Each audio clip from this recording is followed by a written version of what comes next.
I'm sitting in the building that is just behind that big white round building that you see right now. What I thought I would do today is actually start by just talking a little bit about why I think Sweden should be on your potential shortlist of study destinations, potential study destinations. And I think there are some really good reasons why Sweden should be on that list. So I'm going to talk a little more generally first about Sweden, and then I'm going to switch over to talk a little bit about what makes us special at Jönköping University and what we can offer you. So let's get started. Let's see here. Yeah, so here we are, Sweden. We are, the country itself is a large country. It's one of the largest in Western Europe, the third biggest actually in Western Europe after Spain and France.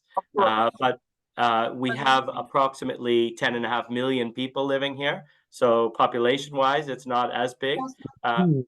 But if you draw a line from Stockholm over, from Stockholm west, basically, so Stockholm is a little, it's not right, it's not on the map, but it's where the D is in Sweden.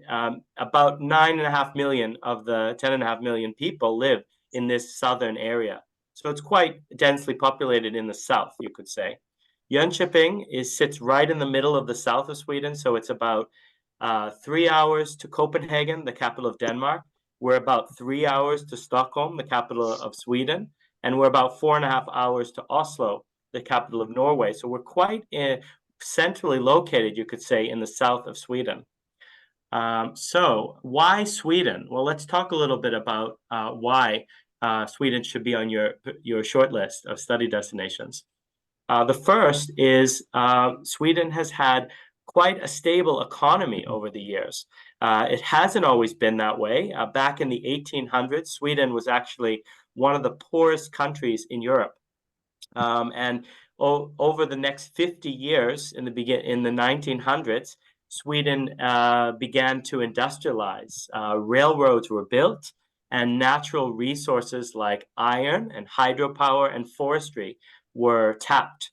And as a result of those big main industries, Sweden went from being one of the poorest countries in Europe to becoming one of the richest countries in the world. And today, those three industries, iron, hydropower, and forestry, are still the mainstays of the Swedish economy. However, Sweden has diversified. So there's so many more industries, from music to tech to fashion, so to biotech. So for its size, Sweden is one of the most diversified economies in the world. Another reason why Sweden should be on your short list is innovation. And you see the picture there of the adjustable wrench, and that's a Swedish innovation. That's an old one. Maybe you've used it before, but maybe you also recognize the ball bearing, which is a newer innovation that while it wasn't invented in Sweden, it was certainly improved upon and commercialized. And many others that you see here are Swedish innovations, like from Bluetooth to the pacemaker to Skype, which we don't use as much anymore, but really revolutionized the way we communicate. Hello. Deci nu înțeleg nimic de Acilișa. Just so you guys know, if you can mute your microphone, that would be great. Scrie aici, Perini. Hi, I think it's someone from Romania. So kindly ask everyone who is in the platform to mute themselves, because we hear other people while the presentation is going. Thank you. No worries. So we have many other Swedish innovations, such as in addition. Dacă vă vreo Timișoara aici. Închideți-vă microfonul, vă rog. Pentru români, transport, să mă uit. Am frumos să închideți microfonul, este deranjant pentru toată lumea. Mulțumesc. Thank you. Pe locul 2, da. Bine, asta are client, hai să zicem, dar e la dracu cu cărții de azi. I will take care of muting everyone manually. So sorry Okay, once yeah, I'll wait again. for that. Nu știu, frate, mie mi se pare foarte dubios ordinea asta, dacă mă întrebi. Taci, te rog eu frumos.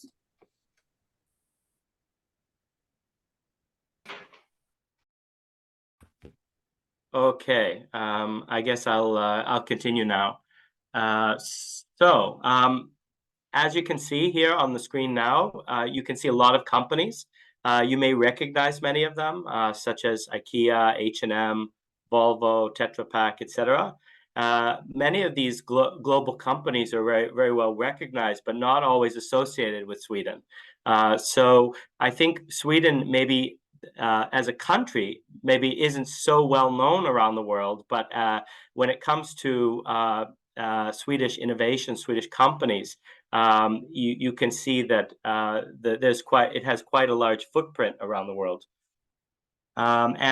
Sweden gets ranked quite high in various innovation rankings on a regular basis, such as the Global Innovation Index.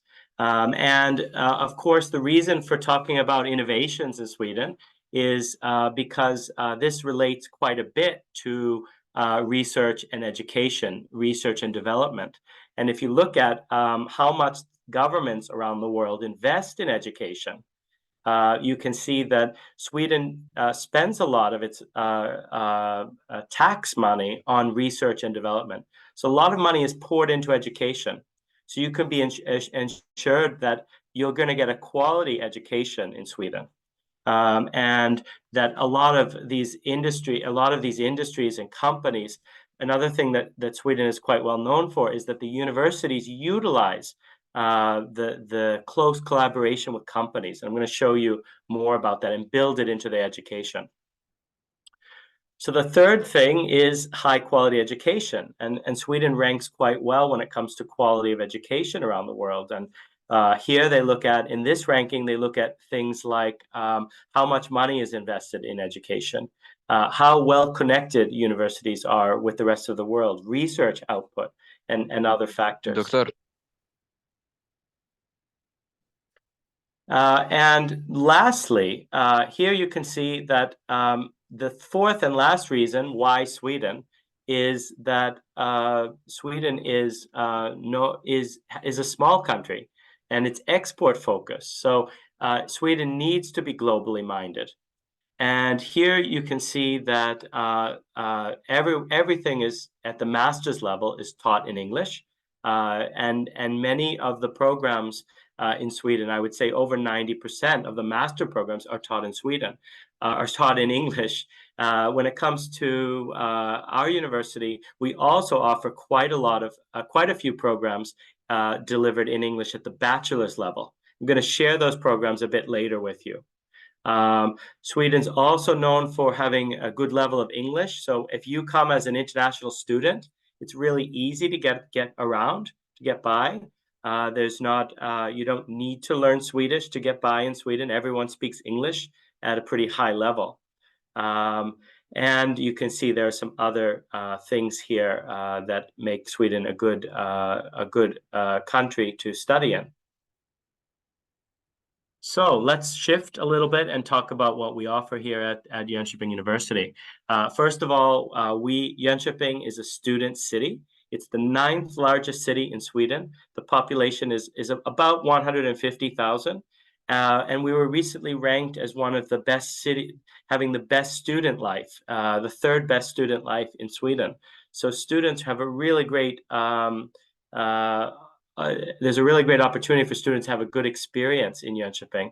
We're a student city. So unlike if you go to Stockholm, you'll be in a bigger city, but you might not have that student feel that you would in a smaller student city.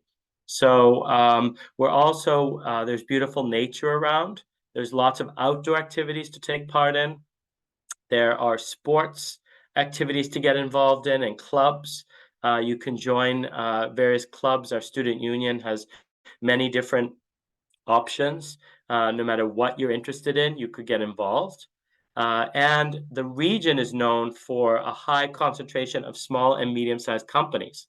So it's really easy. It's really a region that doesn't have such high unemployment. It actually has the lowest unemployment in Sweden because of all the companies around. The university collaborates a lot with these companies, and I'm going to talk a little bit more about that in another slide. What makes us unique? Well, one thing is our international profile.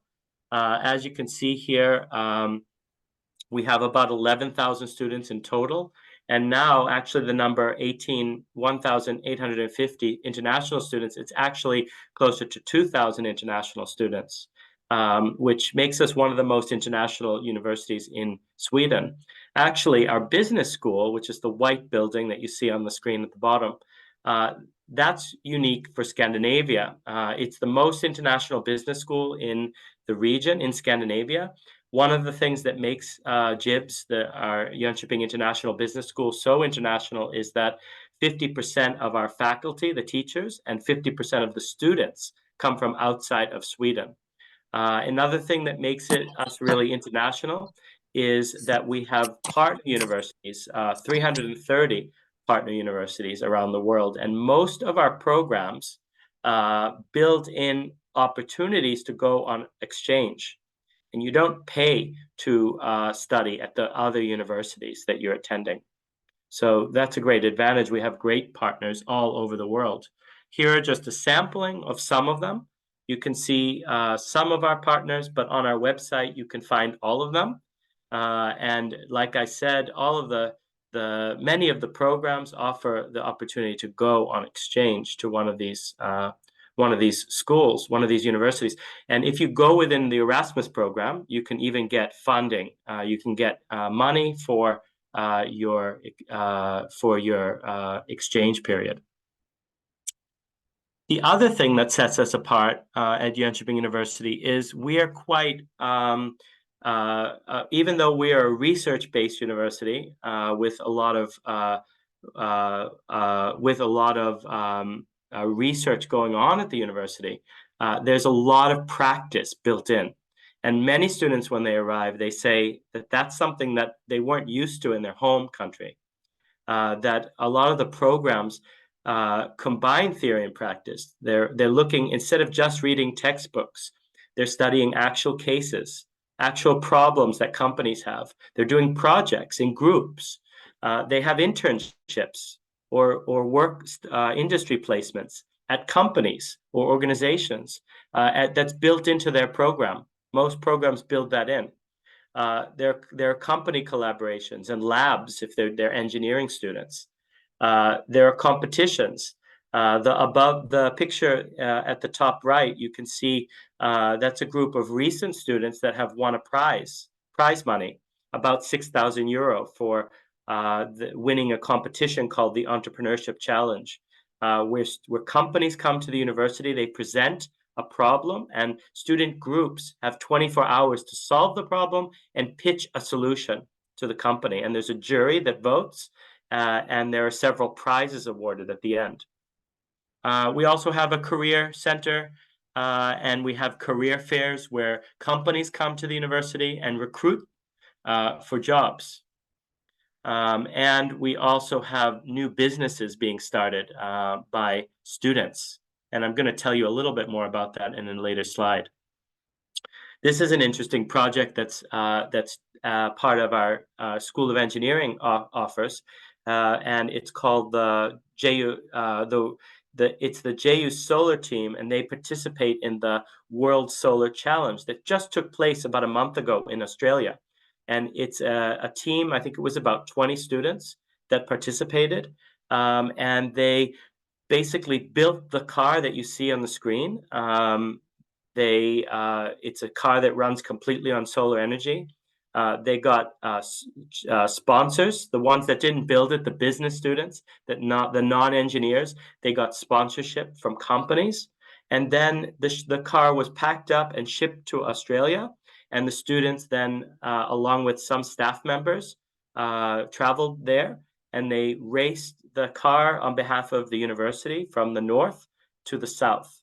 And it takes many days, or I think 3 or 4 days to finish. And at the end, Jönköping University actually placed within the top 10 and was the best Swedish team in the race. So they did it really well. Science Park is right attached to the university, right next to the university. It's a business incubator.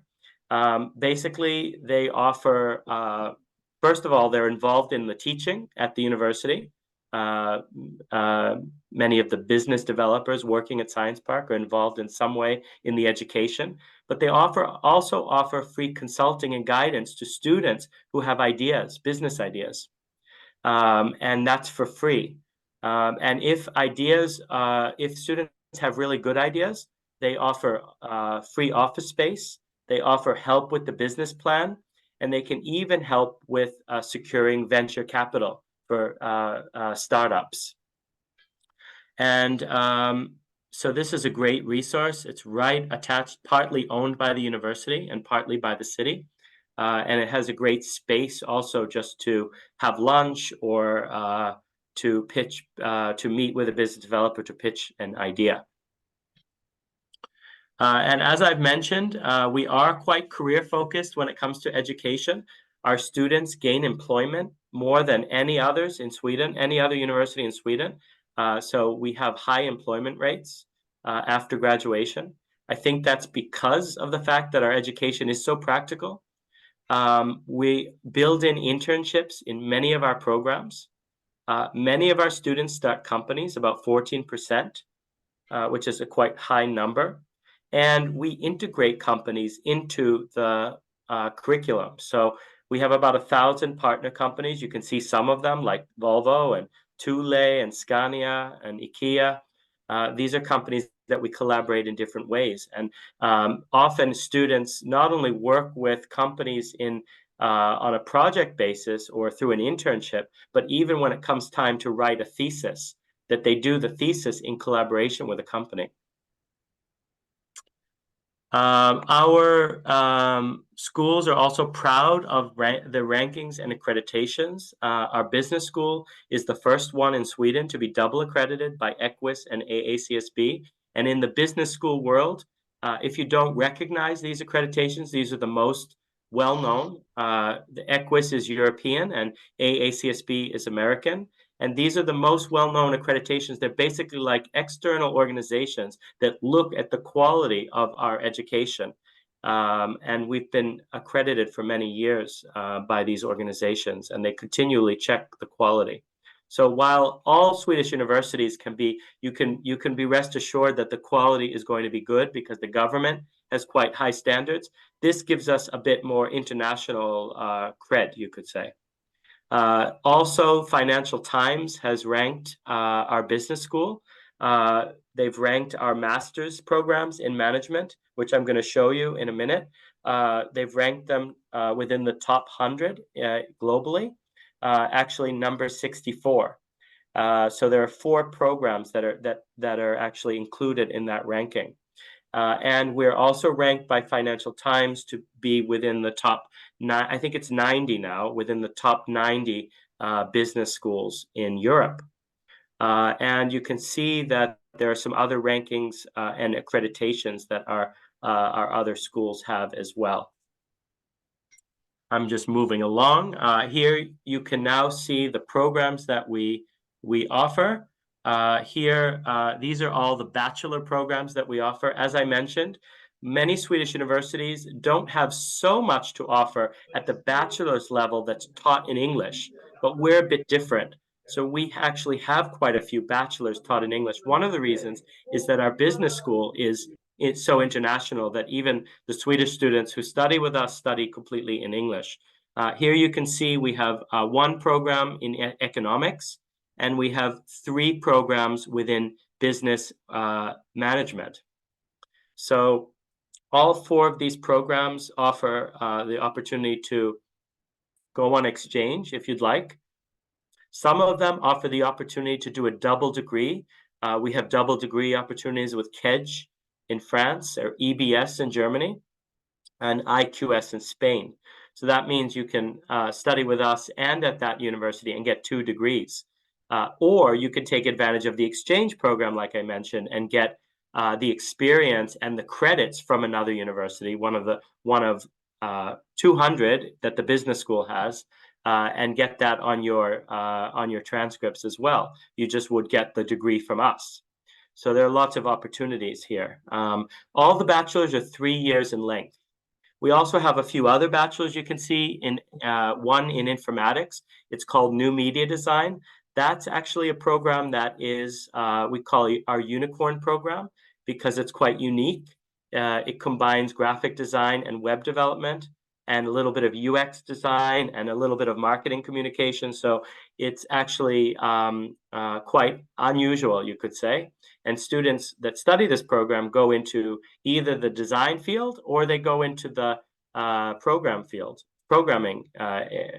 field. So it's really up to you. It's almost like 2 tracks.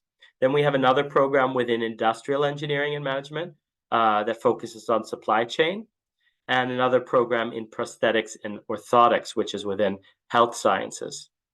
Let's switch slides. The next slide is now we're talking about our master's programs.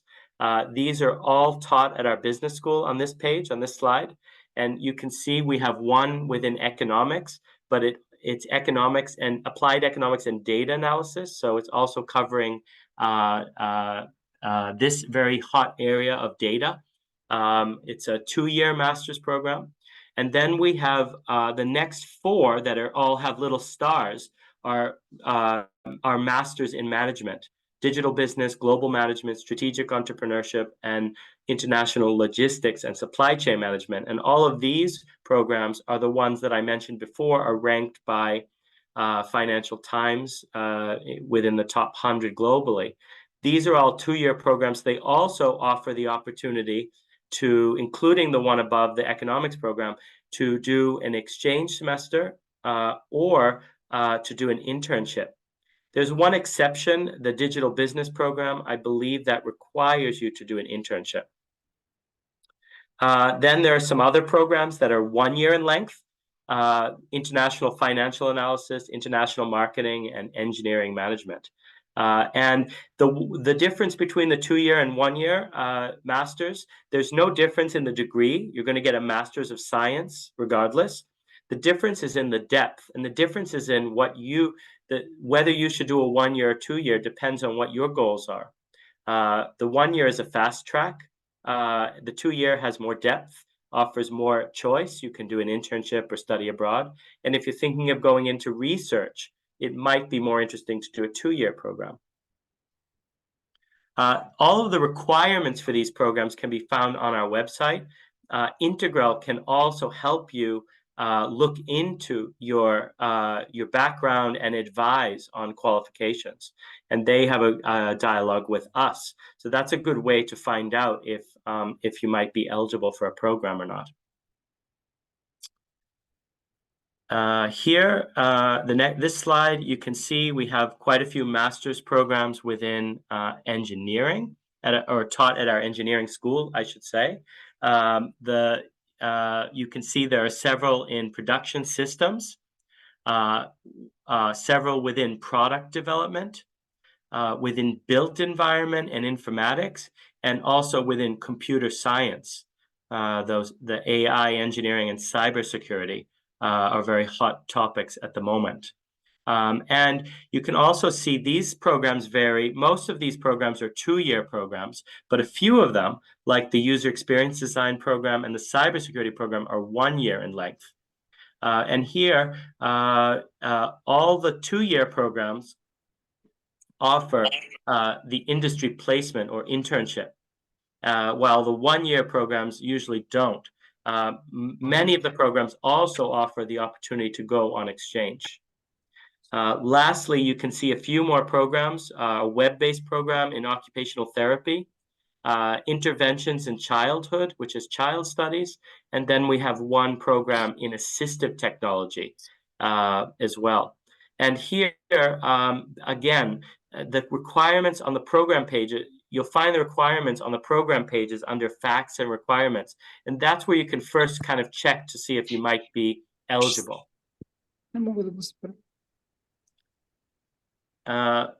Last slide of programs. Here you can see we also have programs within media communication, within global studies, and a few within education.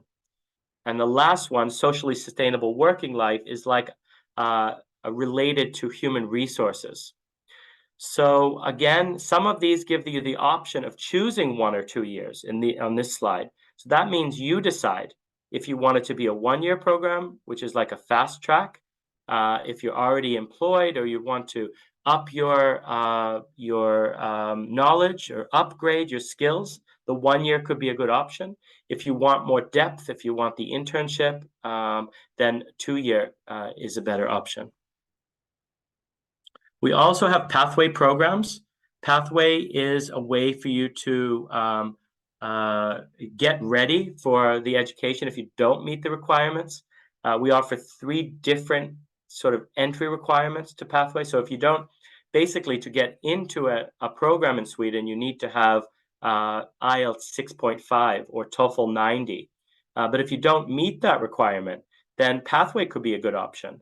Pathway provides different entry levels where you could come in with 5.0 and do a year, or come in with 5.5 and do 1 semester, or study an intensive course, either online or on campus with a 6.0 IELTS. So there's some different options if your English isn't really up to the right level yet. And Pathway, you can see, provides the prep in reading, writing, listening, and speaking, but also gives you a conditional offer to a degree program. So you don't have to worry. You just need to pass the Pathway program, and then you automatically transition to the program after, the bachelor or master program. Also, Swedish culture and language, readiness and support. So you learn how to write, research, writing, for instance.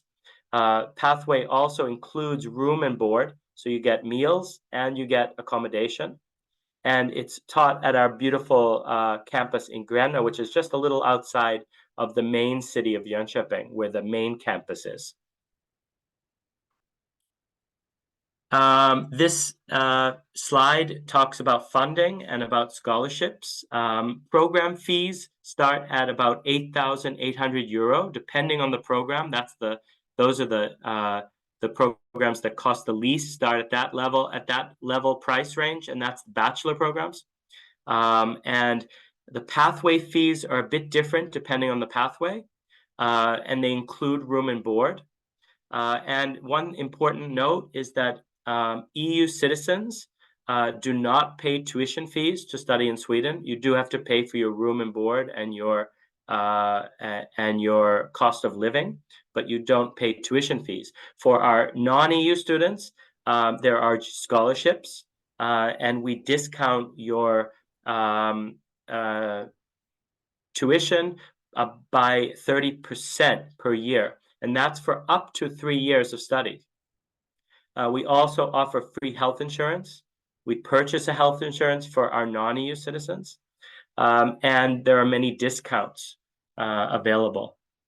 And I see there's already a question, Alex, and I'm going to come back to you as soon as we finish because I'm almost done.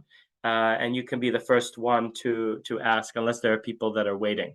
When it comes to cost of living, it's about 800 to 900 euro per month, and that's in total. The application period, well, we are open now. It opened in October and it will run until May 2nd. I do not recommend waiting until May because we have a rolling admission. The programs can fill up before that date, especially the popular ones. And if you apply directly and you have all of your documents, offers are possible within 4 weeks. And you could be conditionally admitted if you're in high school now in your final year, or if you're in the final year of a bachelor applying for a master's.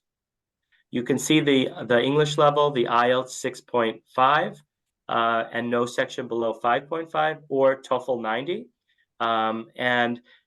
Or we also have pathway programs if you've already taken a test and you'd come under that level.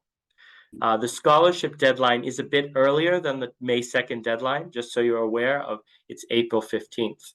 And we do recommend that you utilize the help of Integral, the ones hosting this event. They have a lot of experience with many years of experience sending students to Jönköping University. We've been partners for a long time, and they can certainly help you with your application.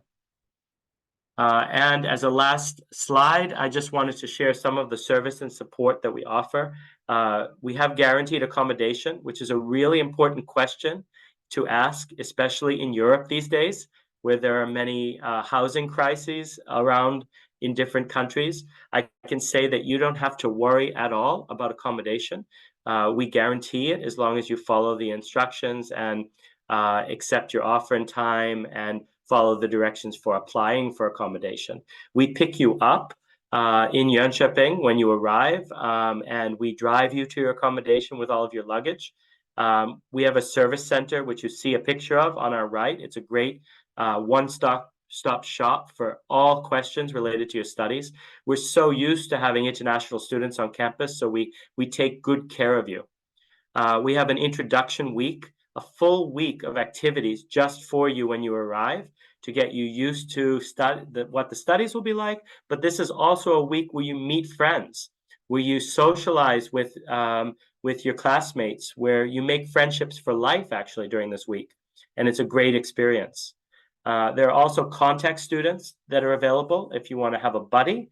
There are contact families that are open to meeting international students and showing their home or having a coffee or going on a hike. There are academic support services are on campus. We have extra help for maths, for example. We have student health, healthcare for any issues that you have, if you're not feeling well. There's free health insurance, like I mentioned before. And there are also many activities available for students and clubs to join. In addition to since we're located right in the middle of the city, there are many options for eating. You can bring your own food. There are refrigerators and microwaves and rooms to eat, or you can buy from the many restaurants on campus. But you can also go out in the city because we're right in the middle of the city, and you find tons of restaurants and cafes all over. We have a sports center and a gym on campus with really good discounts for students. And there are lots of sports clubs to join. So if you're into volleyball or handball or basketball, or you like to swim, we have a rowing team. So there's lots of ways you can get involved as a student. You can also learn Swedish. There are Swedish courses that you can study on the side, and our career center is offering all kinds of workshops and prep for preparing you for your career afterwards. So I am going to actually stop there. I can just mention that you can follow us on our website. You can find a lot more information. Also on Facebook and YouTube, but I would really recommend our Instagram channel, because there, and you can find it's Jönköping University Instagram if you search. There you'll find student ambassadors that are blogging basically about what their life and studies are like here in Jönköping. And it's a lot of fun to follow and get the student perspective. So I'm going to stop there, and Svetlina, I'm going to let you take over. Sure. First, thank you so much, Eric, for this lovely, interesting, and comprehensive presentation. A lot of interesting facts to learn from the number of students attending. I can assume that they all found it very, very interesting. So right now we have roughly around 20 minutes for a short Q&A session. I see there were some questions posted on the chat box, so maybe start with them. And also I would like to encourage everyone that's in the meeting right now to feel free to ask their questions. So let's start first with with Christina, who is asking, are there any masters in spatial sciences?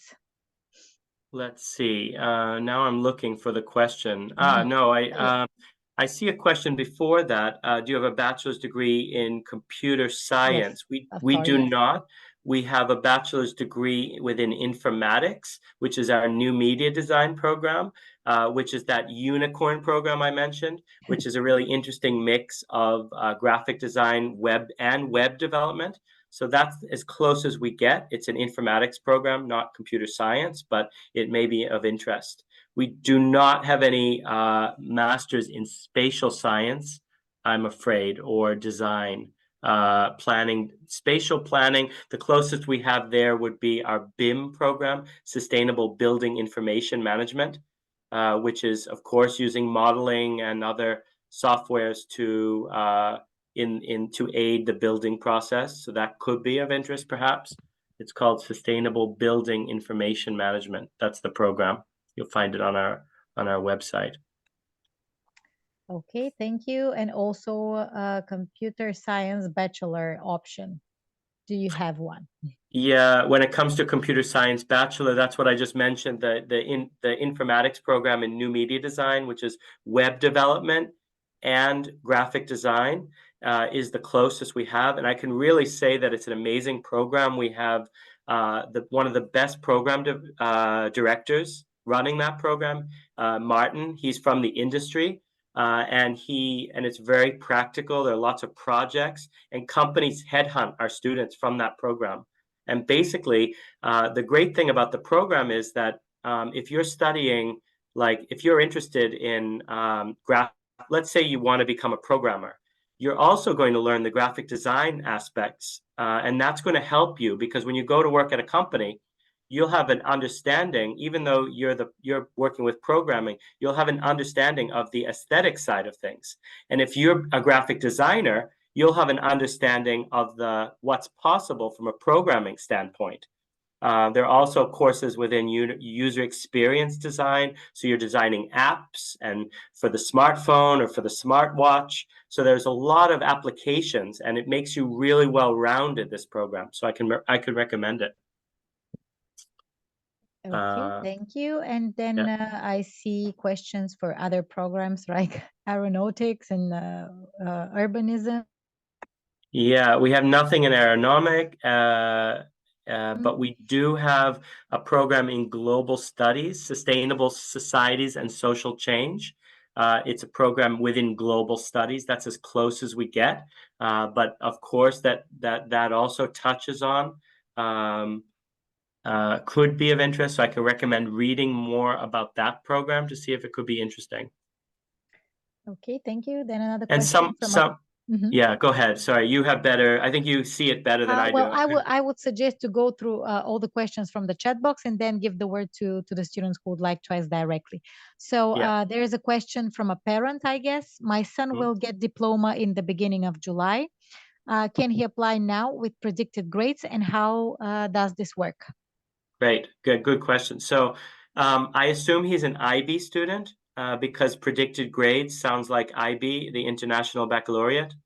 If it is that, it is possible. We give conditional admission based on the predicted grades. If it's a different system, it may or may not be possible to look at predicted grades. So I recommend that actually they get in touch with you, with Integral, and we can look into the specific case and look and give some really practical advice based on the situation of his son or daughter. Okay. Then next question. I have a bachelor's degree in communication and PR. Am I eligible for a one-year master in communication? And can you get a job in the field of communication with the one-year master? Yes, your audio cut off for a little bit, but I heard most of the question. So I guess it's the bachelor's in communication absolutely makes you eligible for our sustainable communication masters. That master's program, sustainable communication, is available as a 1-year or 2-year program, and we have many examples of students getting employed after the program. So the one-year program is definitely a good option, and then finding work in communication. And the program specifically is related to sustainability. And that is an issue that companies and organizations all over the world have a huge need for at the moment. Communicating their policies on sustainability, working to make it clear how they're meeting demands and regulations and things like that. So there are many companies and organizations looking for people, and this program gives a good base. Okay, few students are asking about particular programs. For example, law, biotechnologies on undergraduate level, also psychology on a postgraduate level. Yeah, let me before I forget what you've mentioned. So law we do not have. The closest thing would be business courses that would have some business law intertwined, but I wouldn't recommend if you're looking for a law degree, we don't have it. The second you asked about biotechnologies. Biotechnology we do not have, unfortunately. We do. The closest we have is product development, assistive technology. So this is for engineers that would like to that are thinking about product development in the terms of like devices that could help people with their lives. You know, it could be implants, it could be prosthetics, orthotics, things like that. And the last one, psychology.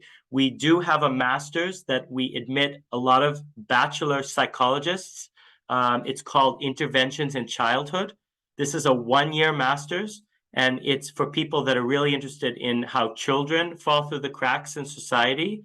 It could be within education, it could be within healthcare, but it could also be within behavioral sciences. So there, the psychology aspect comes in. So that could be of interest, but it's not a master's in psychology. It's in child studies. Okay. Are there any external funding possibilities for undergraduate students from the EU? Which surprised me, actually, because EU students benefit from a free tuition, correct? Yeah, exactly. So no, so there are no extra funding opportunities. So of course, EU students, they have the tuition, they don't pay the tuition fees. And our non-EU students have access to scholarships, but EU students do not have access to those scholarships, unfortunately. Having the tuition fee waiver is a scholarship itself, in a way. Right. Okay. Do you have, okay, we also already answered such a question. But there are, I see a question there about non-EU students at the bachelor's level. Was that the one? Yeah, so non-EU students, there are our JU scholarship is available to both master and bachelor students. I know there are some other Swedish universities that only provide scholarships for master level studies, but we provide scholarships for both bachelor and master. Of course, they're merit-based scholarships. Not everyone gets them, but you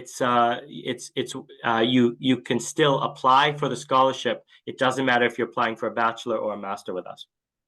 Okay, when can I apply if I am 10th grade student? So meaning in 2 years' time to start their undergraduate degree. So they can apply in their final year. And we're one of the only universities, if not the only university in Sweden, that you can apply in your final year of high school before you graduate and get a conditional offer to a program before you get your diploma. So that means, but you will need the help of Integral and applying through our direct application, rather than using this portal that exists in Sweden for all universities. Okay, then a few other questions regarding particular programs. Yeah. Master in New Media Design and program in Marketing. Yeah, so we have a master, we have the New Media Design bachelor's program, but we have a program that is specially suited for them at the master's level. It's not called New Media Design, it's called User Experience Design. And it's a perfect master's it's a one-year master's after New Media Design. So you do 3 years bachelor New Media Design, and then you apply for UX design, and you're eligible for that with the new media design bachelor's. Okay, also international relations or political sciences on a master level? No, the closest there we would have is global studies, which could be really interesting, sustainable societies and social change, and sustainable communication. Those are two programs that could perhaps be interesting. And then we offer, of course, management programs, international management, but those are, of course, not, we don't have anything specifically in international relations. Okay, another one. I graduated with a Bachelor of Science in 2014. Am I eligible for a master's program? Also, are there any scholarships available that cover 100% of the tuition fees for non-EU citizens? So unfortunately, no 100% scholarships. Our tuition fees are not as expensive as some other countries, and we offer the 30% tuition waiver, which brings it down quite a bit, but nothing at 100%. The Bachelor's of Science from 2014 or 2016, no problem, most likely, but it really depends. The eligibility to the master's, I mentioned before that you should always check the program page, and also if you want us to do like a pre-assessment, the best thing is to get in touch with Integral and let them know, send them your transcripts and diploma and let them know what program you're interested in, and then we can look into the qualifications, because the masters, they're very specific qualifications. So we need to see what courses you've had. But usually the general requirement is that you, as long as you have a bachelor's, then you should be technically eligible for a master's. You know, if you have an associate's degree or some other degree, you may not be eligible for a master's, but the general requirement is you have a bachelor's. But then we need to look into the content, and that's important that you meet the specific requirements. I can give you an example, like digital business, our master's in digital business. There you have to have 30 credits within business administration from your bachelor's, plus an additional 30 credits in either business or economics or industrial engineering and management. So you don't have to have a major in business necessarily, but you have to usually have some credits in the same area. But we have other options. So every program is a little different. If you're an engineer and you want to get management skills, then engineering management could be a really good option for you, because that offers, it's a one-year management program for engineers. Okay, but the fact that the previous degree is from 2014 is not a problem. You don't. That's not a problem. Look at the year when that was obtained. It shouldn't be, but I should say that it's really important that we check with admissions, because every country is different. So it may be that a certain system a bachelor's wasn't considered, recognized probably at the level that you need it to be. So most likely it's okay, but we can check. Okay. Then another one regarding non-EU citizen. Is scholarship of 30% available for all non-EU applicants, and are studies without tuition fees for non-EU citizens that have residence permit in Sweden based on work permit? It's a bit confusing. Yeah, I think I get it. So the first question was 30%. Is it available for everyone? Yeah, it's accessible for everyone, but all who gets it in the end? Yeah, all non-EU citizens can apply for that, right? The second question is a bit tricky. A resident permit alone, like if you're a resident of an EU country, that's not enough. But if you're a resident of Sweden and working in Sweden on a work permit, most likely you don't pay tuition fees to study, but that really depends. So I think that that's on the situation. So I think that it's important to look into it further. Our admissions office usually can give a bit more advice about that. Okay, there is a question how to get in touch with Integral. So let me just answer it real quick. Integral has offices in 6 countries. So just type Integral online and you will find the website of the country where we operate at, and just contact our advisors. They will be able to help you with everything, with advice, with application, with the recording from this event. So we are easily findable. Let's put it this way. Next question. IELTS. Is it still needed for a BA graduate in English who has C2 level? The English requirements, there are some exemptions from the English requirement, but it depends. A recent change has been made to the Swedish, to the regulation for English. So just because you've studied completely in English in your home country does not necessarily exempt you from the English requirement anymore in Sweden. But if you've studied English as a major, it could exempt you from studies in Sweden. So it really depends. There are certain countries that English, having studied in English, is enough, like if it's a native English-speaking country. So it really depends. The best, again, is to get in touch with us, and we can guide you on your specific case, because it really is case-specific.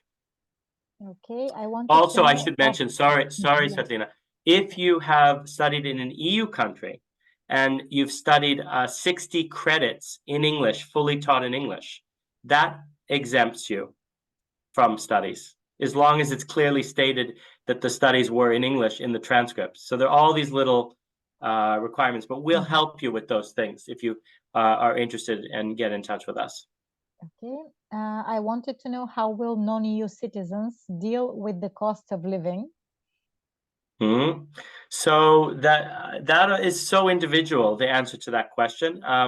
One thing, I think, I've been at the university for a long time, and maybe 10 years ago, I would have said that it's really, you should be prepared with funding, and you should be able to support yourself. That's still true.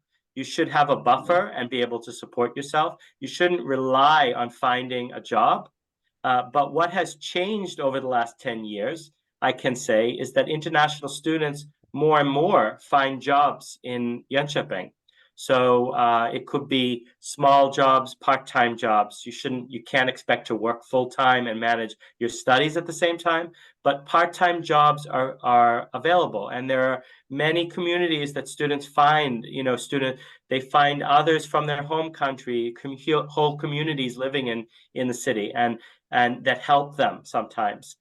So my advice is, this is an investment, and you need to be prepared to have the funding to cover your costs. But can you supplement that with a part-time job during your studies? The answer is yes. It's not always, you're not going to get handed a job, but it's possible to find part-time job once you get to Jönköping as an international student. Okay. Since we have 5 minutes left, yeah, I will just skip the questions regarding programs, whether you have programs, which I know you don't. Okay. And, jump directly through questions that might be more useful to be answered. So I have my high school diploma without having to take a math exam. Can I still apply to economy-based courses or humanities-based courses? My recommendation would be to send us your transcripts, send Integral your transcripts, and check. Most likely, you will need some maths from high school, some math studies from high school to get into a business or economics program, but it may be maths that's built into one of your courses. It may not be a separate maths course that you think. So the best thing is for us to look into your transcripts and advise. Okay. If I graduated from a bachelor taught in English already in media management, do I still need to take English proficiency test? And can I apply for the UX master you mentioned? Well, I think we pretty much answered a similar question. Yeah, already. It just depends on, where you've studied. Okay. What would you recommend to someone who has a bachelor in economics and would like to come to your university? I really recommend the Applied Economics and Data Analysis program. It's a hot topic. Data is what companies want help with nowadays. Data is gold nowadays. So to be learning how to analyze statistics and to be able to interpret data is so is so right now being looked for by companies that that's definitely the best program to study if you have a bachelor's in economics and you want to continue your studies in economics. The program director is also amazing. She gave a speech at the most recent Nobel Prize ceremony. So Anna Nordin, I think her name, her full name, Anna Nordin, she's really has her heart in the program as well. So it's a good one. Wonderful. Do we need to learn Swedish? No, you do not need to learn Swedish. In fact, everyone speaks English. So that's actually the trouble. When you want to learn Swedish and everybody just thinks it's fun to speak English with you. So you can learn Swedish. We offer it. I recommend it because if you want to find work in Sweden in the future, career, it's an advantage to speak a little bit of Swedish. But do you need Swedish? No. Okay, final question in the chat box. Can I apply to the Master in UX Design if I graduated from Media and Entertainment Management and I am currently working as a digital graphic designer? Yeah, we'd have to look into the studies. I can't say just by the name. So let's take a look at the program. I think you do need you need some background in informatics. So it may not be possible, but we should look into the courses that you've studied. Okay, so now I would encourage everyone else, if they have any questions, to unmute themselves and ask. We have a few minutes left until we start with the next presentation. So is anyone interested in asking any questions? That's a little scary, asking a question in this big group. Do you have Bachelor in Sciences? Okay, we went through Yeah, most no, of them. unfortunately, none of the sciences we don't have. Once again, I would like to inform everyone that you will receive a recording of this virtual event after we finish. So everything we've gone through, the whole presentation, all questions we've answered, you will be able to watch once again and find the information you need. Okay, well, Eric, thank you once again. You definitely shared a lot of information with Yeah, our sorry if audience. it was maybe too much information. Oh, no, it was wonderful. And I'm really happy to see that we had so many engaged students and so many questions. So thank you once again for being with us today.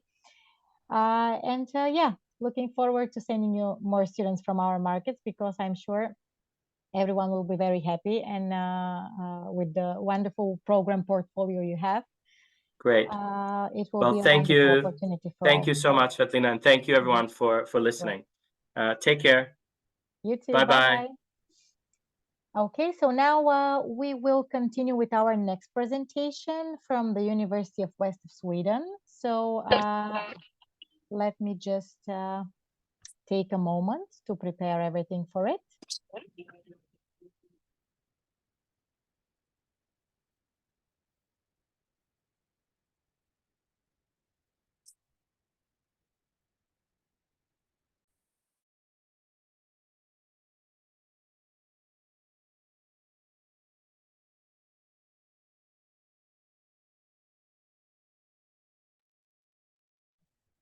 Okay, so Madeline, are you online? I see you are in the platform.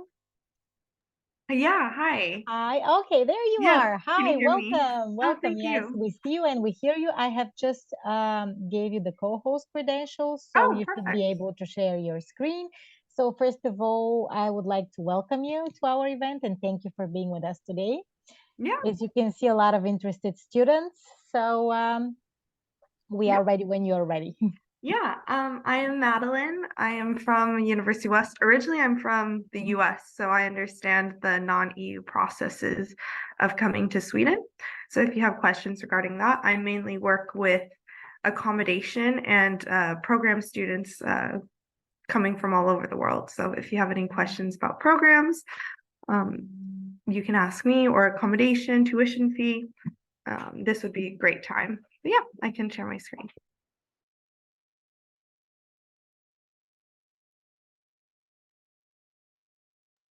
Okay, so if you can now share your screen so that we make sure everything works properly.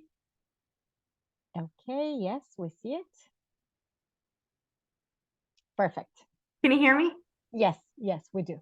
Okay, great. So yes, I'm from University West. I wanted to go over that we have won the Global Student Satisfaction Award for the best assistance in application process. So we are very hands-on with the students. So something you probably know about Sweden, just a little refresher,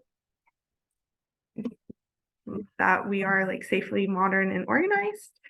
I can go through a few of these since we had Jönköping University present, but as you probably have heard, Swedish fika is a big part of Sweden's culture and also University West culture. So we like to network and engage with each other over a coffee break.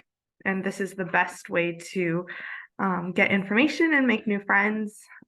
We also have an event, or not an event, an activity that happens once a week with international students and Swedish students called See You at 4.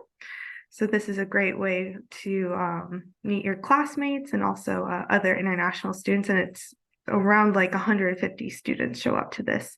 And there's board games and you get to talk over coffee. So we have a lot of great engaged students at this event. So yeah, as you probably have known, we have a lot of great international businesses such as Skype, Volvo, Spotify, H&M.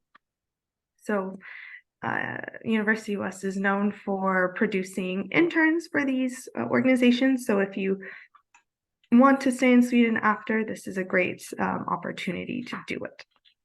And we are located in Gothenburg, which is very close to, or we're located in Trollhättan, which is close to Gothenburg, which is close to the rest of Europe, also Oslo, Stockholm, and Copenhagen, so major cities. And Gothenburg is known as the tech capital as well, very engineering oriented and tech oriented. And so Trollhättan is like, there's a direct train from Trollhättan to Gothenburg that's around 38 minutes or so. So if you feel like Trollhättan is too small of a city for you, you can definitely go to Gothenburg for the day or for a weekend. So, yep. And so some great aspects about Trollhättan, it is located in the west coast of southern Sweden. So you get the beautiful west coast summers. A lot of people like to go sailing around. You're very close to a city called Lysekil, which is known as a typical Swedish summer area. And we have around 60,000 inhabitants, but I think it's grown to 70,000. So it is a mid-sized city in Sweden. And another great aspect about Trollhättan, as you can see by some of the photos, we are very proud of our nature. And we have been actually rated as one of the top recreational towns in Sweden, because we have close relationship with an organization called Fritidsbänken. They call themselves the recreational library. So you can rent skis, climbing gear, camping gear for free, and then you just bring it back when the due date is. But we are known for our nature in this area. And we also are headquartered to some big and high-tech companies. We were headquartered to Saab, which you may have heard of.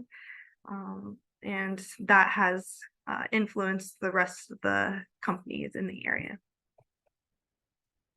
So as I said, we are headquartered to GKN Aerospace, NEVS, and we're close to Volvo, which is in Gothenburg. So they like to have a close relationship with University West because we are very innovative forward, and we have a great lab that I'm going to be discussing next.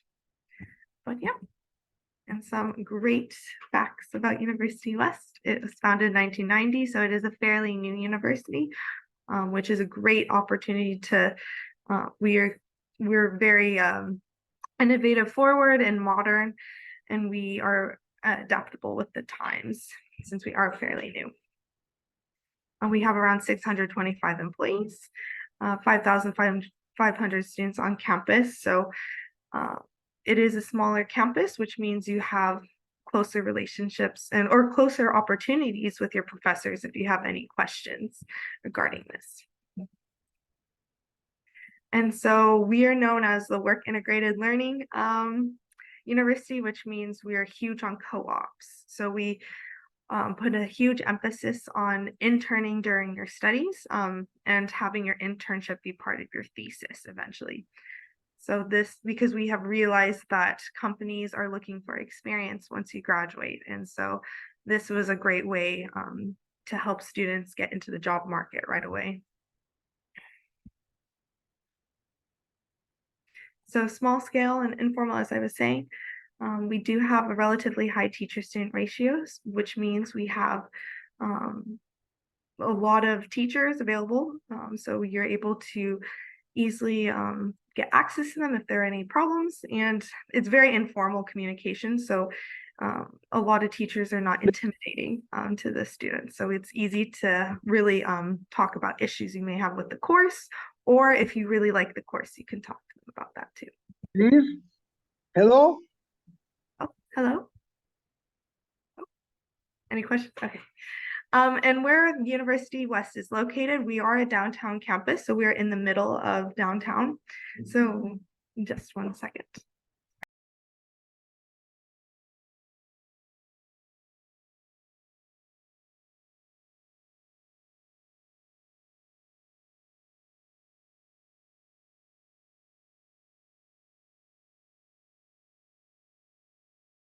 Apologies. Hello. Hi. Yes, sorry. Hello. Hi. My name is Redon. My Should I- name is Redon. My name is Redon. Yeah. He's a profession is pharmacist. Pharmacie. Excuse me, Radon, we need to first finish with the presentation. So let's leave the word to the presenter right now. And after the presentation is over, we will have time for questions. So kindly mute yourself until the presentation is going on. And then we will have time for questions, okay? Okay. Okay, thank you so much. Sorry about that again. So we are, as I was saying, we're in the downtown part of Toronto, which means we're located where a lot of companies are. So if you are part of the work integrated learning programs that we have, you can easily commute to your internship if you have a company in town. So it's like a 20-minute walk or a 10-minute walk.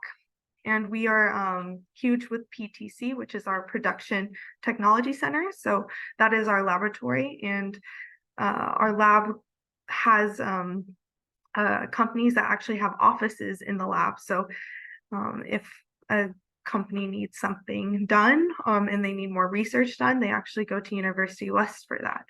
And so we have a great relationship with the companies, and Volvo, GKN, and Combitech, and I'll show you in another slide how many companies we work with at PTC. We also have a great service center. So University West is very service oriented towards their students. So we want the students to have the best experience. So the international office also has hours in our service center. So if an international student has questions about visas, accommodation, courses, they can come to that service center and ask right away, and the hours are very flexible. And so we have a great library as well, and our librarians are very knowledgeable about academic writing and helping with tutoring as well with writing. And we have a lot of great group rooms and software downloaded with the latest technology. So yeah, as I was talking about with PTC, so it is one of Sweden's newest and largest labs. So we work with welding, thermal spray, additive manufacturing, machining, and robotics. So we are up to date with the new technologies. So this is very attractive for companies around Sweden to work with us for this. And we are the home of the research team Production Technology West, and you can look them up and see what the types of work they have done with us. And this is a perfect place, as I was saying, where education, research, and business meet. And not just engineering and technology companies are located in PTC, but we also have social organizations as well that are located there. So yeah, here are some of our partners and companies that we work with there. So some of these might look familiar to you. But yeah, we like work with Combitech, Parker, so a lot of international companies that you can see. And so some of our programs, so right now we have 2 English-speaking bachelor programs. So our international program in politics and economics and international mechanical engineering. So the international mechanical engineering bachelor's starts in the spring. So we wanted it to start in the spring because we realized students needed to get their diplomas before coming, and this gives them more time to apply to this program. But so far we have great students in both programs. And so our master's programs, we have more English-speaking masters. Our finance, a master's in finance, international business, IT and management, work integrated political studies, master in sustainable development, master in digital leadership. So the great part about the last 2 masters is they're open for all kind of bachelor degrees. So when you go to this program, you are sitting in a classroom with engineers, social scientists, political science, just a bunch of different backgrounds. So you get a more well-rounded education and more well-rounded knowledge base. Since with the problems in the world or the challenges in the world calls for different types of perspectives. And so here's our master's programs continued. So a lot of engineering programs because of PTC. It's very attractive to students, and we try to create the best programs that we can with what we have. And so far, we have our last program on the bottom, electrical vehicle development. That is our newest program that's happening this spring, and we got a lot of applicants for that. So we're excited to welcome students. But yeah. So for admissions requirements, so each program has different admissions requirements. So we recommend that you go to our website and search the programs. If you just search Masters and Bachelors in University West, you can see the drop down of all the programs we offer. And then some of them ask about a letter of motivation. Usually letter of motivation isn't required, but I think it's always a good, if it's not required, but they still put it up there. I do recommend still writing a letter of motivation just to give you that extra edge. And then the English language proficiency requirement, you can find that below with the test and minimum required score. And also the previous education requirements. So some of the master's program asks for a bachelor's in engineering or like computer engineering, so it's good to read up on that. And so, of course, you can find of course, you have to apply through university admissions, and that application opens October 15th, 2023. I need to change the date there. And then the deadline for applying is the 15th of January, 2024. And that is only for the autumn. For the spring, I don't have those dates with me at the moment, but I can definitely get back to you on that if you have any questions for that. But you can apply through University Admissions or universitywest.se, which links you directly to university admissions. And we do accept late applications in some instances as well, and it'll say on our website. So yeah, we want to get so many different students, so we try to make it as easy as possible. And so tuition fees for this only applies for non-EU students. So our bachelor programs, depending on the program, goes from 9,000 to 10,500 euros per year. And our master's programs go from 10,000 to 11,000 euros per year. And there is an application fee, which is through university admissions, which is 80 euros or around 80 euros. And then we do offer a University West scholarship, which is 25% waiver for on-campus programs. And so far, we only have that for students in the autumn intake. And then for the cost of living, we go by Sweden's migration agency. And so far, I think it has been bumped up a little to 900 euros per month, but you can check with them when you are applying for a residence permit or a study permit. It does show you the maintenance requirement that is needed for the duration of your residence permit. Yeah. And so at your service, included in your tuition, or if you are not a tuition fee paying student, this is also included. You get free health accident insurance. You get pickup service at airports in the region on arrival day. So we have student ambassadors at the Gothenburg airport, the Gothenburg train station, and Trollhättan train station, and the university helping you where you need to go. And we also support in arranging accommodation, and we usually are able to place most students, so it's not a problem with accommodation.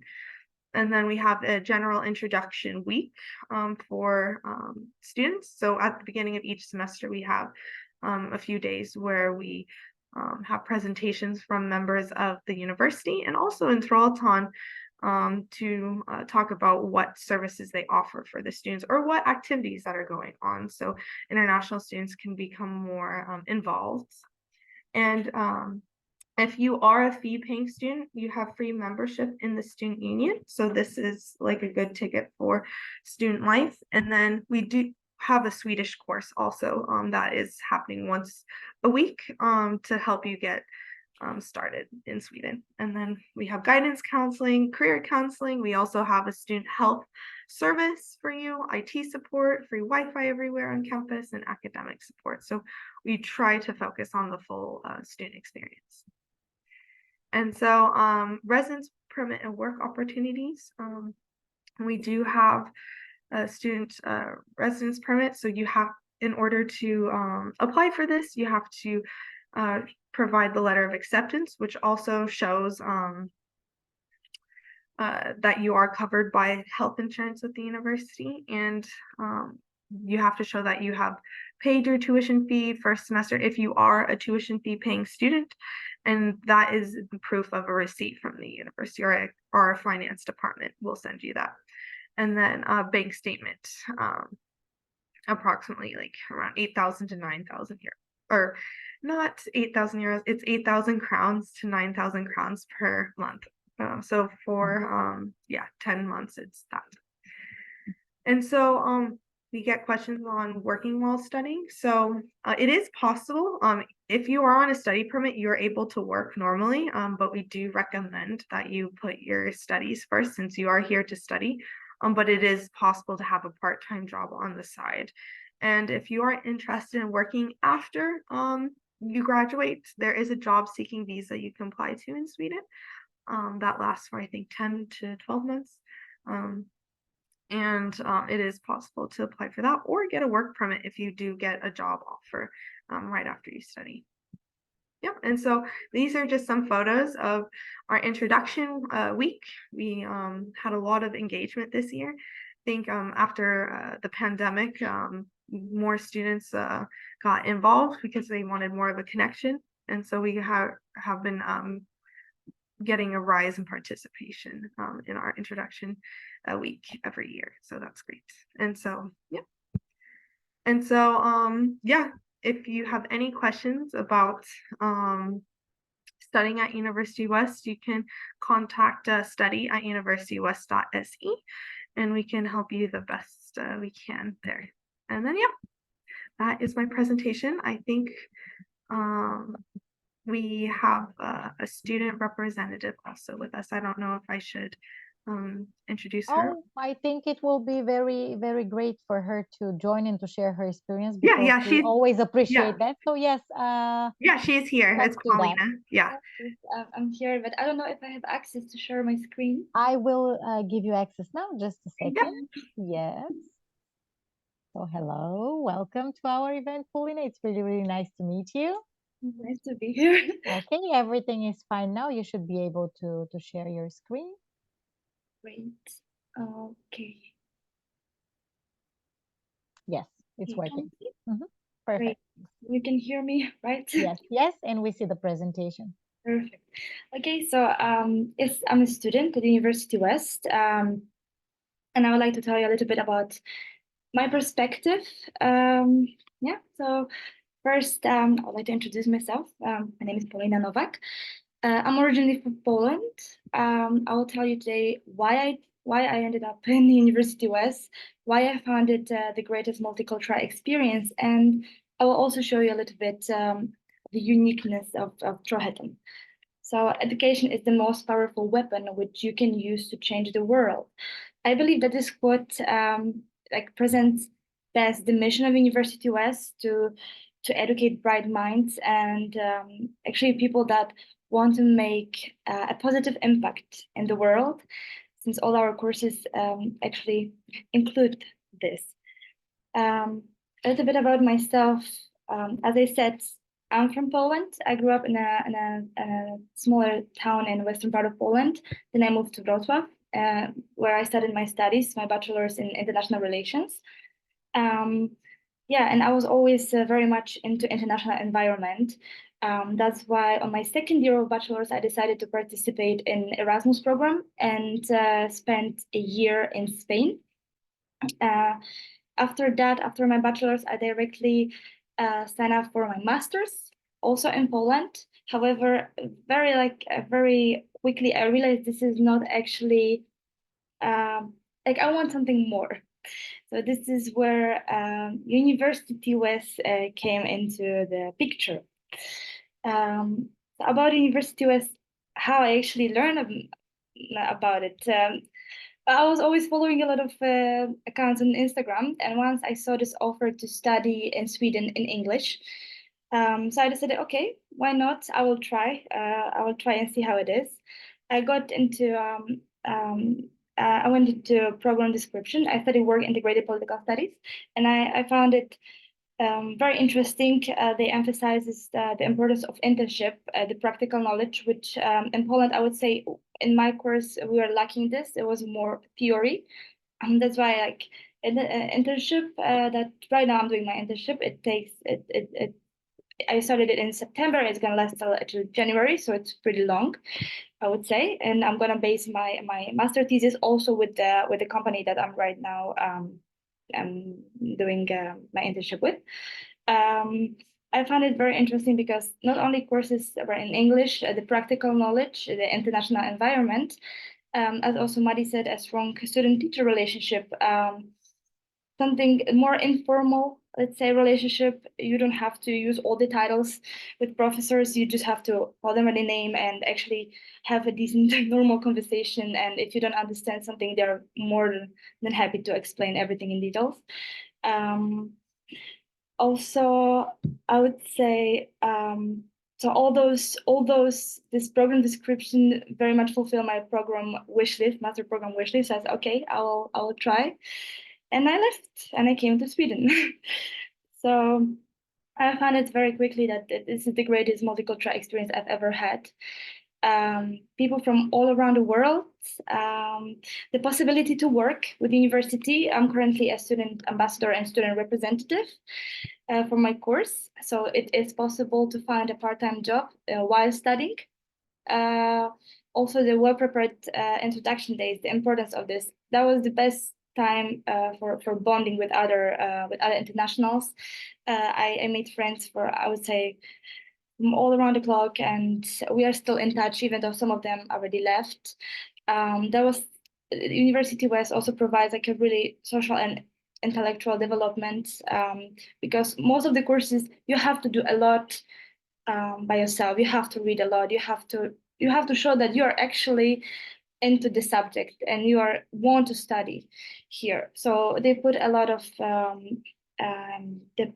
importance in this own self-development, let's say. And the amazing engagement of ISC, which is International Student Committee of Student Union. They organize all those events, like exactly CUF4, as Maddie mentioned, or like a pub thingy for us to just be a part of the group, so nobody is left behind, everybody is trying to be engaged. And also FICA, the importance of FICA, every Tuesday we have it. We also have it with our professors, just a short time, just spend like let's say 30 minutes, 1 hour with our professors to discuss the topics and the challenges we are facing with the program. So some of the photos from last year of internationals, we had an international dinner, international lunch, amazing trip to IKEA, and all those amazing people you can meet while studying and traveling around with them around Sweden and not only. So unique set of Trollhättan. Also Maddie mentioned that this is a perfect place for nature lovers. If you like trekking, if you like, you can also see Northern Lights. If you're a fan of cars, we have Saab Museum. We have, even while walking randomly, you can see so many old cars on the street. So it's really amazing. Yeah, so University West really opened my mind to countless new things. Not only learn about other cultures, but also get to know myself and become more social aware, more confident for sure, and definitely still owning my critical thinking and research skills, which is very much a part of work integrated learning course. So I highly recommend it, because I would say I'm very proud. I'm very proud of myself. I'm very happy with the choice I made, and I definitely do not regret leaving University West. So yeah, thank you so much. Wonderful. Thank you, Paulina, for sharing your experience. It is very, very useful when a student also joins, because it is great to see the other perspective as well.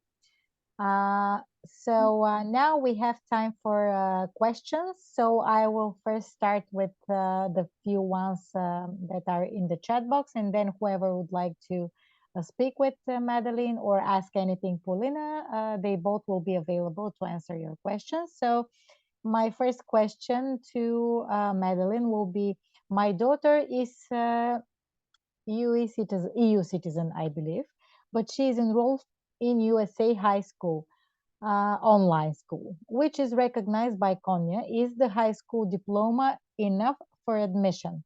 Yes, it is.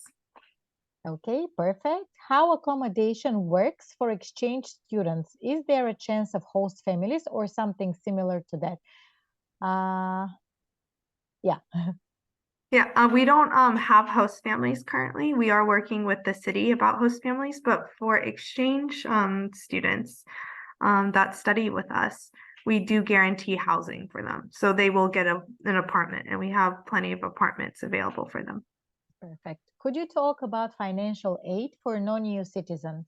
Yeah, so we do have the 25% stipend, or that covers 25% of your whole entire study. You can apply for that. That only applies for master's students starting in the autumn, though. And then there's also the SI scholarship, which you probably have heard of, the Swedish Institute scholarship. But we recommend to research more about SI scholarships, but we do offer 25% scholarship. Thank you. What would be the eligibility criteria for your scholarship then? Perhaps a few words. Yeah, so it depends on how many people apply, but pretty much you need to upload a letter of motivation, your transcripts, and you have to apply I think it's like by February 1st or something like that. So you will get notified after you have received admission from us if you receive the scholarship. But it really depends the needs of the program. So it's kind of a merit scholarship based on okay. Yeah. I would like to ask, is it possible to apply with Cambridge C1 certificate instead of IELTS or TOEFL? You might have to ask study at universitywest.se for that, because this is the information that he has given me. But I don't want to say any false information. Yeah. Okay. When to apply after diploma will come in July. My son does IB, and for now we'll only have predicted grades. Yeah, so we do get students who don't receive their diploma until maybe in October. So we do have exceptions for that, where I think there is like a letter or something you can upload to university admissions, but then you have to provide the diploma in the transcripts to us by the end of October in order for you to continue the program. Okay, we have another question about the scholarship. So I will just summarize it briefly. For the EU students, there is no tuition fee. Yeah. That is waived. So EU students can study for free. So they just need to cover their living costs and all additional expenses. Exactly. For the non-EU students, a tuition fee applies. And this is where the scholarship that we already mentioned comes into place. And non-EU students are all eligible to apply for it, which is a merit scholarship. So it's based on achievements. And there is no guarantee for it, but it is open to all non-EU applicants. Yes. When is the deadline for applying to Swedish universities in general for master's degree? So that would be January 15th of 2024. So pretty soon. Yeah. The next year. Okay.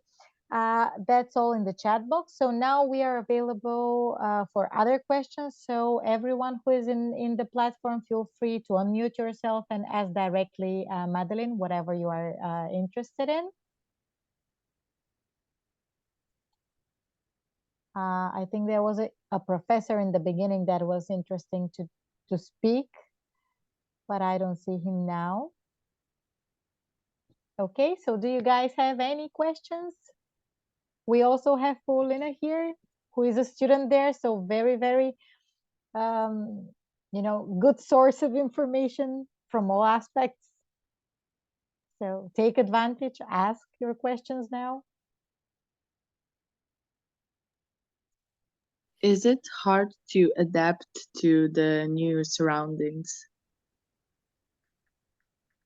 I wouldn't say so. It's very because all the international students and all the student union, they're really trying to make us feel as good as possible. So the adaptation is really not a problem. Everybody's trying their best, and professors are very flexible when it comes to deadlines and exams. So no worries about it for sure. Thank you. Hello. Hello, can you hear me? I have a question. Maybe I didn't get it before. We're looking for a faculty in Sweden or in Denmark or in Netherlands. So we compare those countries and what are the possibilities. I was interested, is it possible in Sweden for a student to live by part-time job? And maybe is there any kind of a scholarship or aid from the Swedish country based on the part-time job that is enough financially for him to be in Sweden? So this is where it kind of gets tricky, because before coming to Sweden as a non-EU, I don't know if you're talking about coming from EU or EU, Croatia. Yeah, EU. Okay. So currently, we do not have any scholarships for students that are EU citizens, since they don't have to pay tuition fees. But there are part-time jobs, and yeah, that can be tricky, since maybe they won't pay too much. But we do recommend just going on what Migrationsverket or the migration agency has said for the maintenance requirement, because that does apply to non-EU citizens, but we also use that when we promote it to EU citizens, so they know what the financial cost of the whole time will be. But we do have students that work for us in PTC as research assistants or lab assistants. We do have student ambassador positions. But he'll be probably making around like 400 to 500 euros sometimes a month. As like a student worker, I know some student workers, that's how much they made. So we do recommend that you do like save before coming here, or try to find a part-time job, because we do have part-time jobs in the cities for students. Thank you. Maybe, Madeline, it would be useful if you share how much approximately the living costs per month would be, and maybe Paulina as well as a student, how much would a student need to live per month? So, yeah, so again, we're just going by the migration agency, because we don't want to say anything lower, because then students will have that expectation to that's how much they should have in their bank account. But I think right now it's around 9,000 crowns or so per month, so around 900 euros per month that they should have. And for housing, living in Trollhättan, it can cost around 500 euros a month, and then the rest you should split up. And I know with books and food, and that might be very tricky, but we do want to prepare students for this so they aren't shocked when they get here. Yes. So with a part-time job, it is impossible to meet all these living costs. Yeah, exactly. Okay. Anyone else? Do you guys have any other questions, or should I continue with the questions from the chat box? Do you have any bachelors for mathematics? Not at the moment, but we do have a master in finance. I don't know if that would help there in international business, but we do have a more engineering masters. We don't have any masters specifically for mathematics.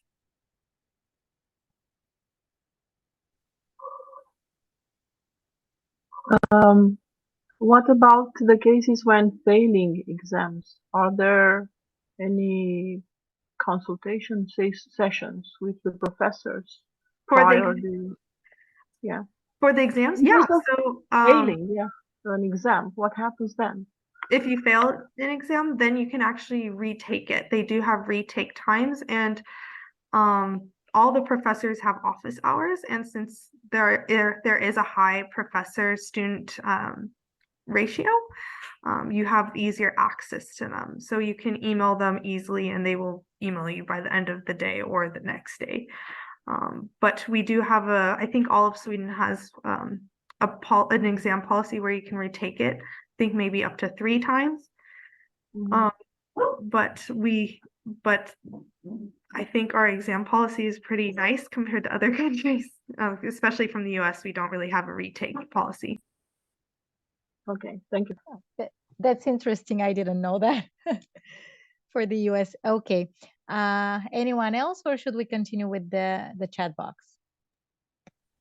Is there any bachelor's degrees in the medical field? Not at the moment. Okay, thank you. I had one question in the last presentation, and I didn't get a very precise answer. Do people that are non-EU citizens, but that they have a residence permit in Sweden, do they pay tuition fee? Are you talking about non-EU students? Non-EU citizens with residence permit in Sweden. No, yeah, if you're an EU citizen, you do not need to pay a tuition fee, even if you have a residence permit.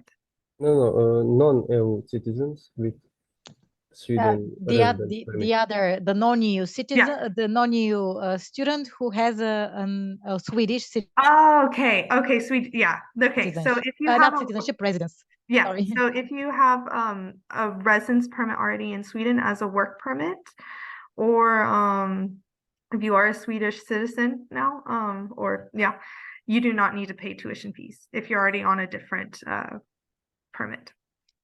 It's only for a study permit you need to pay. Okay, thank you.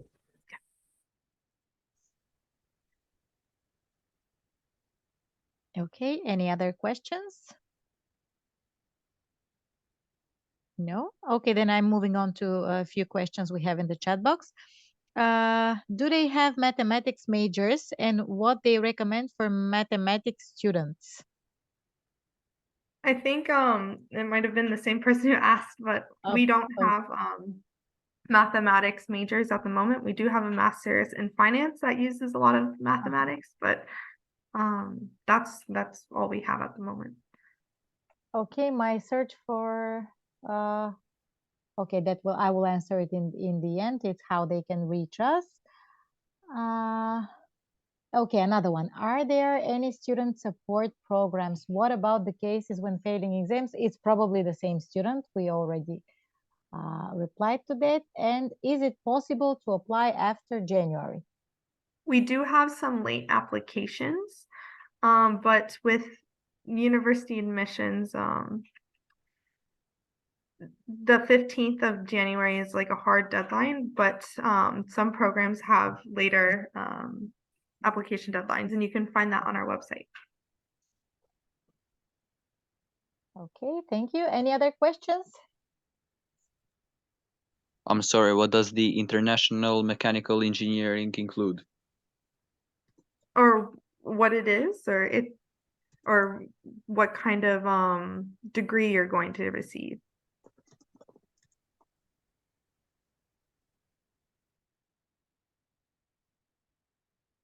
Hello?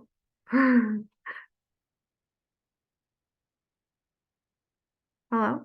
Sorry, I don't understand your question exactly. Are you asking like what it entails, like what is in the International Bachelor's Mechanical Engineering, or are you wondering what kind of degree or diploma you will be receiving? What am I going to study for? Like what? What subjects? Is this the question? Yes. Okay, what the curriculum? Okay, you can actually find that on our program description. I'm so sorry, I don't know the exact courses, but it is I think, yeah, I don't want to missay anything, but it is, you get a degree in mechanical engineering, so you can find the courses. Yeah, actually on the website, when you go on the specific program, it's a very detailed description of everything, of the subjects that you will study each of the years, of the career prospects and everything. So the website is very, very full and will give you answers to questions of that sort.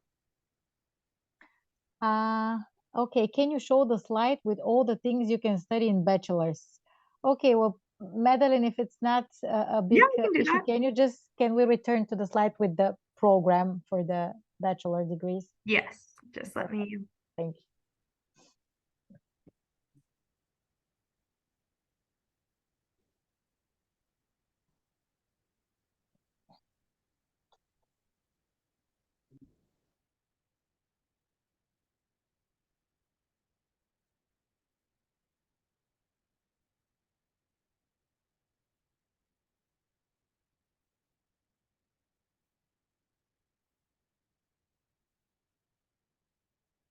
So these are the bachelor programs. If you want me to move to the next slide, it has a list of our master's programs as well.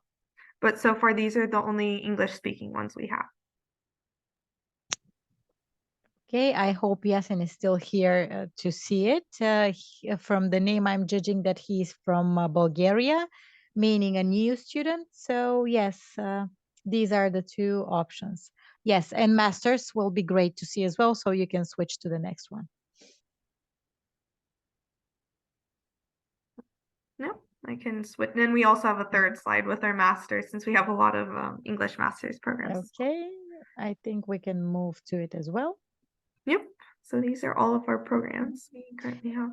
And on the website, when you enter at each of these programs, you can find the further details, the course description, all the subjects that are studied, and all relevant information for each of the programs. It's available online, so you can just visit the website and check the details. Okay. Okay, Yasin is thanking us. Perfect. Anyone else? We still have some minutes left for questions, so take advantage while you can. Hello, I have a question. Yes. Can you tell us some of the ways that students can find part-time jobs or full jobs? Are there any job fairs or perhaps companies that university works with or stuff like that? Thank you. Yeah, I can answer this one, and then Paulina, if you want to also answer, since you're a you currently have a part-time job with us. But we do have job fairs, I think once or twice a year with companies in Toronto. I think they are looking for interns and then turning those interns into full-time employees. I think one of our job fairs happened around October, and it's called Your Future Career Day. And we had a bunch of companies in the area come together and talk to students, and it was a great activity or event. It's one of our popular events, yeah. Paulina, do you want to add on? Yeah. And there are often also some fairs in Gothenburg when you can go and you can see the companies and also try and ask for part-time jobs. And at the university, like as I said, student ambassador, there's also student representative. Some courses also have like teacher assistant as a part-time job. So also you can find some options at the university itself. Yep, thank you, Paulina. Okay, any other questions?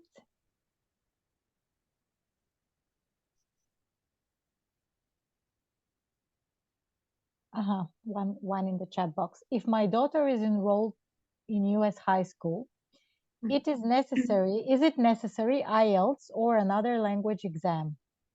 No, since it is a US high school, the English is the required or the natural language there. So I think she should be fine. Okay.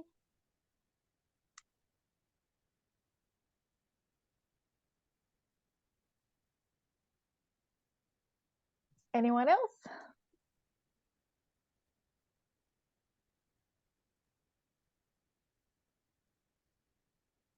No one, I think. Okay, so are the teachers from Sweden or another country? We have teachers from all over the world, actually, which makes this campus really special. Since we get a lot more international perspectives, we have teachers from South Africa. We have a teacher from Poland, actually, so we have teachers from everywhere. Majority, I think, are Swedish, but we do have an international staff teaching. Thank you. Yeah. If I have a bachelor's degree in foreign languages, including English, do I still need to take IELTS exam? Yes, depending on where you are coming from or what university you're coming from. If it isn't English as the first language, then you have to prove, unfortunately, or provide proof. Okay. There is one question regarding Integral, which I will answer. Yes, Integral is available for support, for advice at any time. So after we finish this virtual event, our advisors spread out over the offices in 6 countries will be happy to advise further. Our consultations are free. University West of Sweden is our partner, so we can help you with information and application as well. So feel free to just go on the Integral website, find the nearest office, or visit us or call us, and our advisors will be more than happy to help you with information and advice. Okay, does the university only accept IELTS and TOEFL? I think you said it already, but yes. Can you repeat where we can double check? Yeah. Yes, only TOEFL. So I can share the screen of the accepted. Okay, sure. So you can just get it's necessary. Yeah, IELTS or TOEFL, and it has the minimum score as well. I'm just getting this up.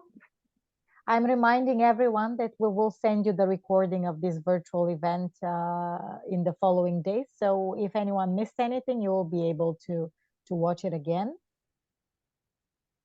So yes, so far we accept IELTS or TOEFL. And these are the scores that we accept as well.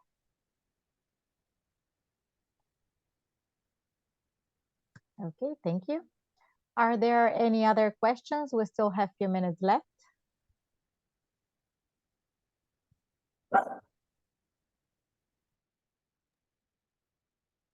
Okay. Can I ask? Sure, yes.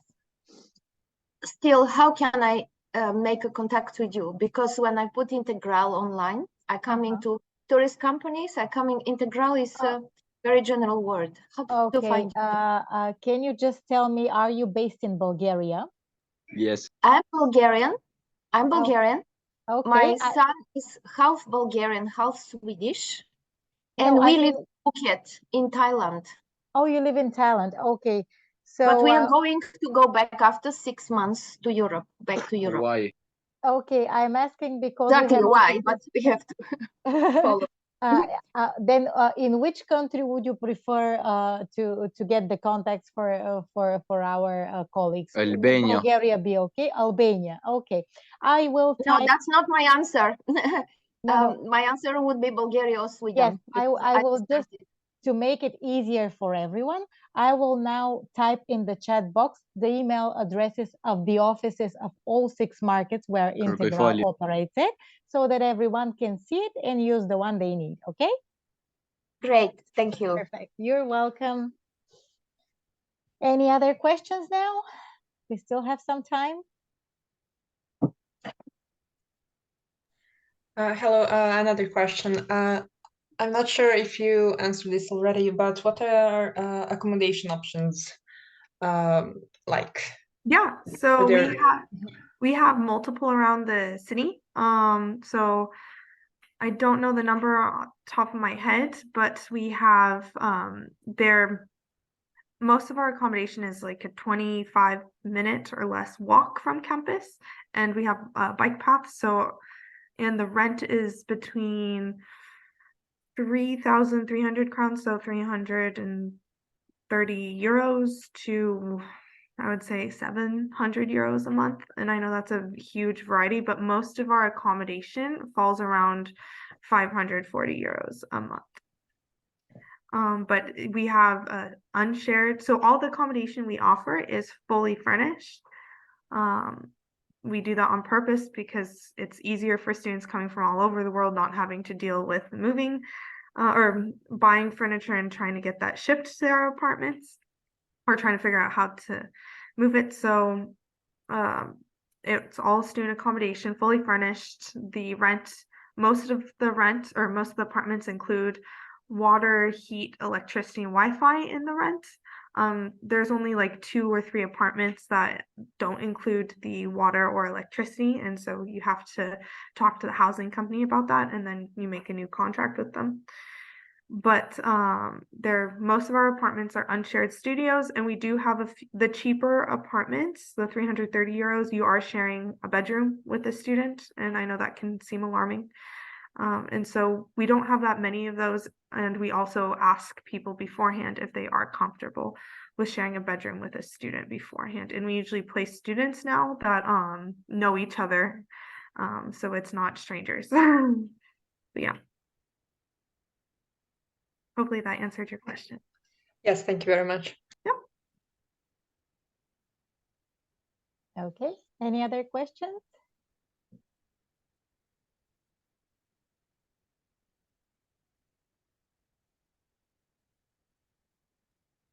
Okay, one from me then. How's the weather like right now over there? It's raining. It's not raining now. It snowed a lot the last few weeks, and now it's ice. So you can practice your typical skating winter class. weather. Perfect for Christmas. Yeah, yes, exactly. But it is a bit icy. It's like 0 degrees or so right now. But yeah, it's cold. Well, not that cold. 0 is okay. Yeah, for yeah, that time it's not of too the bad. year. Yeah. Yeah, So it's not too bad. It was -10 sometime last week, and so it goes up and down right now. Great. Okay. Well, if there aren't any other questions, I would like to thank you, Madeline, and you, Paulina. It was so lovely having you today and then speaking with you and you know, learning more from Paulina's experience. I'm sure all our students find that very useful and interesting. Thank you for being here with us, and yeah, we look forward to meeting you again in the future. Yes. Thank you. Thank you so much. For everyone else, as I mentioned, we will be sharing with you the recording from today. We'll be sending that via email shortly. So thank you everyone for being with us today. It was lovely having you. And good luck with your future studies, application, and all the best. Have festive and warm holidays ahead. Thank you. Thank you, you too. Thank you. Bye. Thank you. Thank you. Thank you. Bye. Goodbye. Goodbye.